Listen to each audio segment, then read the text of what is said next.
노동 판례 백선 71. 노동조합의 조직 형태 변경.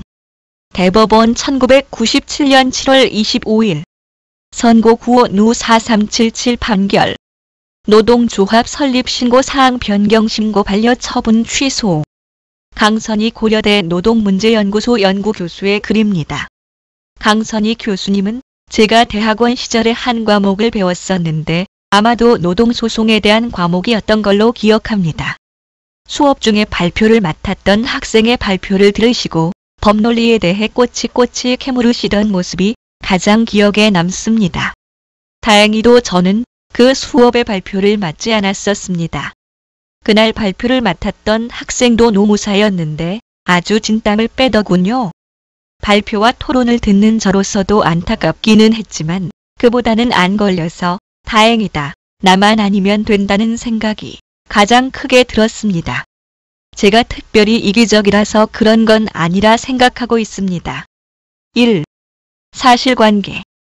내용을 읽다 보니까 상공회의소 이야기인 것 같습니다.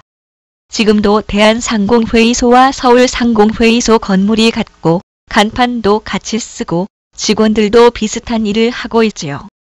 원고 A 노조는 X사의 근로자를 조합원으로 하는 노동조합이었는데 1993년에 규약을 개정하여 Y사 근로자를 포함하는 노조 설립신고 사항 변경신고를 하였고 행정관청은 이와 같은 변경신고는 노조법상 허용되지 않는다고 하여 반려하였다. 이에 A 노조가 반려 처분의 취소를 구하는 소송을 제기하였다.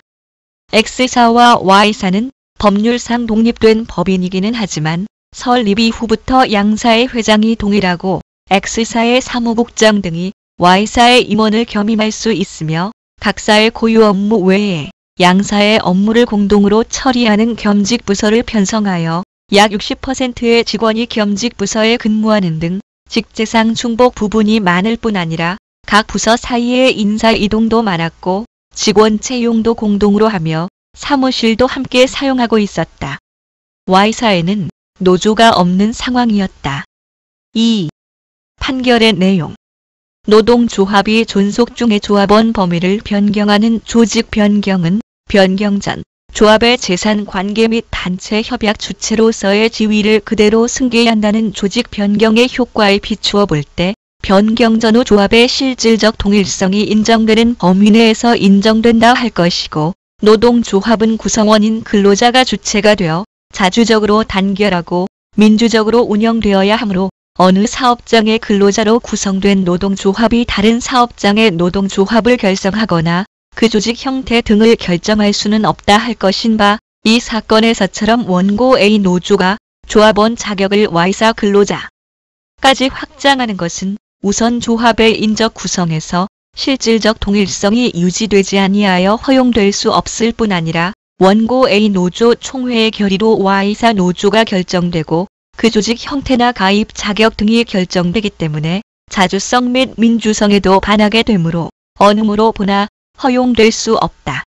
라고 하여 행정관청의 반려 처분을 취소했던 원심을 파기하였습니다.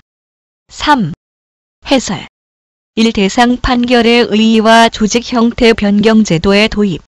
조직 변경에 대한 논의는 노동조합의 산별화 추진이 구체화된 1990년대 중반부터 본격화되었으나 사업장 단위의 복수 노조가 허용된 2011년 7월 전까지는 이에 저촉되는 조직 형태 변경은 허용되지 않았고 1997년 노조법이 재개정되면서 총회 의결 사항으로 조직 형태의 변경에 관한 사항을 명시하여 해산 또는 설립 절차 없이 총회의 의결로서 가능하도록 하였다.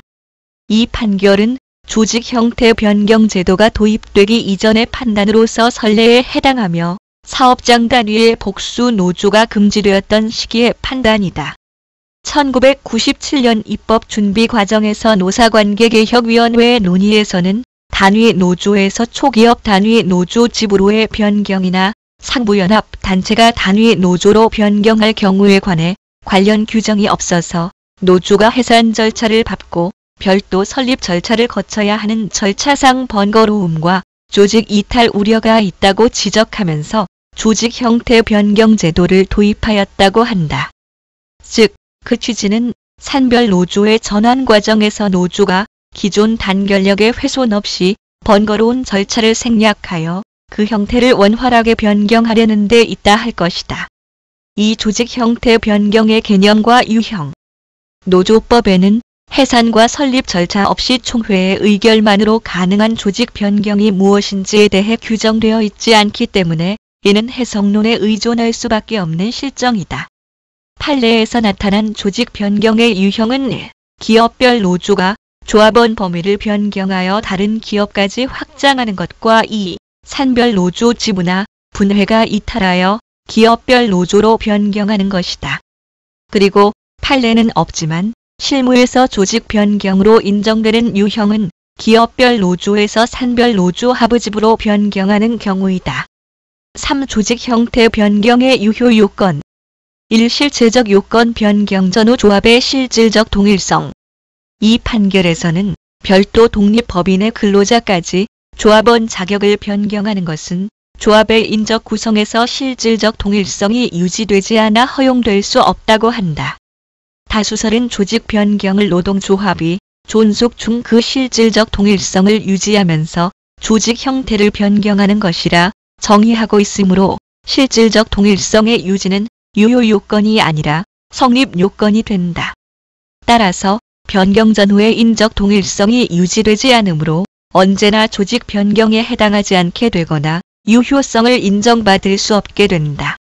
판례가 실질적 동일성을 조직 변경의 유효 요건으로 구성하거나 다수설이 이를 조직 변경의 개념으로 파악한 것은 조직 변경의 효과, 구체적으로 단체 협약의 효력 유지 내지 단체 협약 주체로서의 지위의 승계에 초점을 둔 것이다. 즉, 법적 효과를 먼저 설정하고 이를 근거지우기 위해 유효 요건 내지 개념을 구성한 것이라 볼 수 있다. 이 조직 형태 변경의 주체. 조직 변경 결의를 할 수 있는 주체는 노동조합이다. 노동조합이 아니면 조직 변경 결의를 하지 못하고 기존 노조에서 탈퇴하고 새로운 노조를 설립하거나 가입하는 절차를 거쳐야 한다. 여기서 산별 노조의 하부 조직인 지부나 분회가 조직 변경의 주체가 될 수 있는지가 문제되는데 판례에서는 기존 노동조합의 의미를 근로조건의 결정권이 있는 독립된 사업 또는 사업장에 조직된 산업별, 지역별, 직종별 단위 노동조합의 지부 또는 분회도 포함된다고 판시하고 있다. 즉, 독자적인 규약 및 집행기관을 가지고 독립한 단체로서 활동을 하면서 당의 조직이나 그 조합원의 고유한 사항에 대해서 독자적으로 단체 교섭 및 단체 협약 체결 능력을 가지고 있어 기업별 단위 노동조합에 준하여 볼 수 있는 경우라고 하였다. 노조에 대해 잘 모르시는 분은 이해가 안 되실 수 있는데 한국노총에는 단위 노조들의 연합체인 금속연맹이 있는 반면에 민주노총에는 산별 노조인 금속노조가 있습니다. 금속노조의 산하에는 한국노총처럼 단위 노조가 하부 조직이 될 수 없기 때문에 지부나 지회로 구성됩니다. 그래서 현대자동차 같은 경우도 예전에는 현대자동차 노조였는데 산별 노조로 바뀌면서 그 큰 조직도 현대자동차 지부가 된 것이죠. 그런데 지부장 선거나 단체 협상, 근로조건은 독자적으로 하고 있거든요. 그런 경우를 기업별 단위 노동조합에 준하여 볼 수 있는 경우라고 하고 있는 겁니다. 3. 절차적 요건 총회의 결의. 총회에서 조직 변경 결의를 거쳐야 하며 조직 변경은 규약 변경이 수반되므로 이의 변경 절차도 필수적이다. 조직 변경 결의는 재적 조합원 과반수의 출석과 출석 조합원 3분의 2 이상의 찬성이 있어야 하며 규약 변경은 재적 조합원 과반수 출석 조합원 3분의 2 이상의 찬성과 조합원들의 직접, 비밀, 무기명 투표에 의하여야 한다.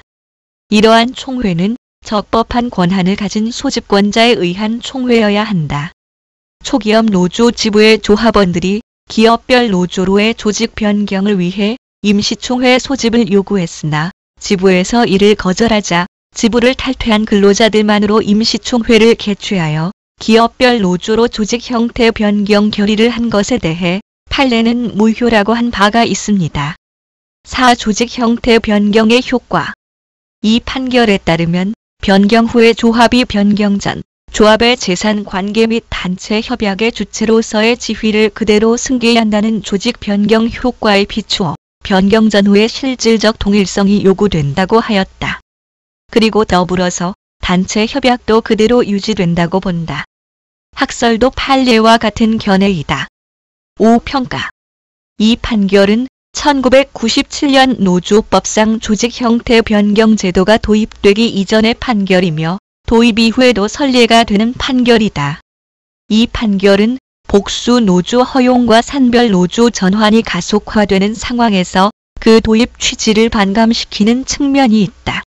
나아가 조합원 범위를 다른 사업장의 근로자까지 확대하는 것이 타 사업장 근로자의 단결권을 침해할 우려가 있어 조합원 범위를 확대하는 것은 허용되지 않는다는 대상 판결의 견해는 복수 노조 허용 전이던 과거에는 타당했으나 현재의 시점에서는 재고해봐야 한다.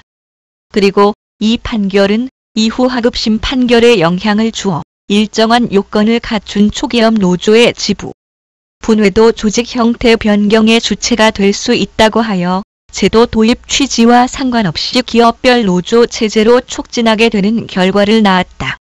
아마도 복수 노조가 허용된 이후를 기준으로 새로운 관점의 조직 형태 변경에 대한 판례가 나와야 하지 않나 하는 생각이 개인적으로 들었습니다. 도움이 되셨길 바랍니다. 들어주셔서 고맙습니다.